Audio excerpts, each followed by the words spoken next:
And finally, we can talk about the setting of the novel, which is a wide one, since the environment, the background of the story changes from England to France to Geneva to the Alps. But of course, the most important and symbolic place is the North Pole, since that kind of scenery mirrors the feelings and state of mind of the two main characters, Frankenstein and his creature.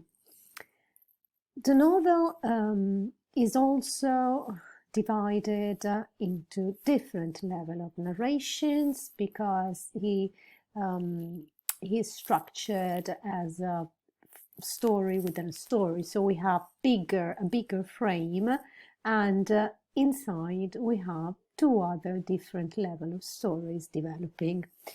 The novel is told by different narrators. At first is Walton, who informs his sister through letters, and then we have a second narrator, which is Frankenstein himself, when he gets on board Walton's ship, and he tells him everything about his experience.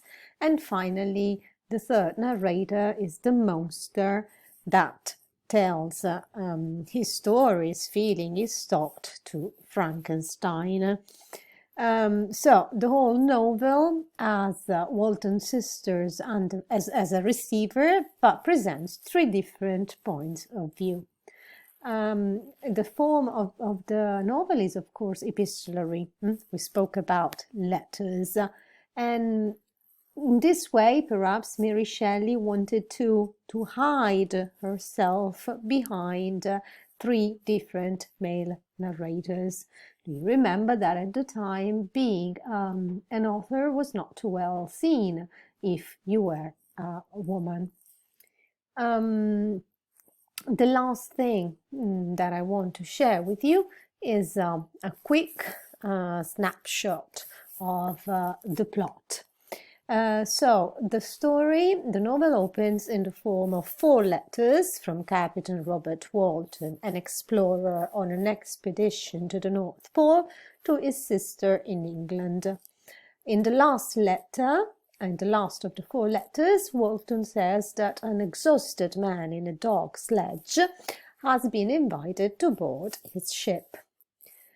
Here the narrative shifts to the perspective of Frankenstein, who is the man actually invited on the ship. And Frankenstein recounts his story to Walton. He talks about his childhood in Geneva, and his life, his happy life, his well-off family, and his strong interest in scientific knowledge. Victor Frankenstein, in fact, wants to discover the secret of creating and giving life.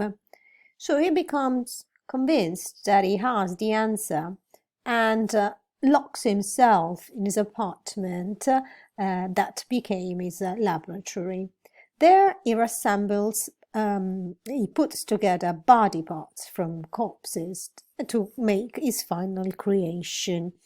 One night he brings it to life, but he's so horrified that he wants to run away, he wants to escape his creature.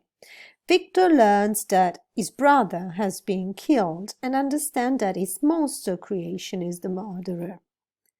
The monster takes over the narration and tells of a moment when he saved a little girl's life, only to be shot by men who immediately presumed he was harming her.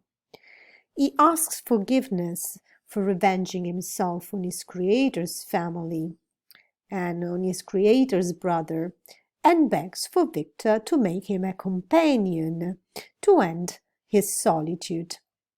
Victor decides to do it in the first place, but then, in the end, eventually, he destroys everything.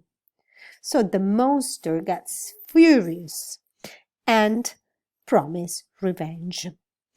He kills his best friend, he kills Frankenstein's best friend, and then his new wife, Elizabeth.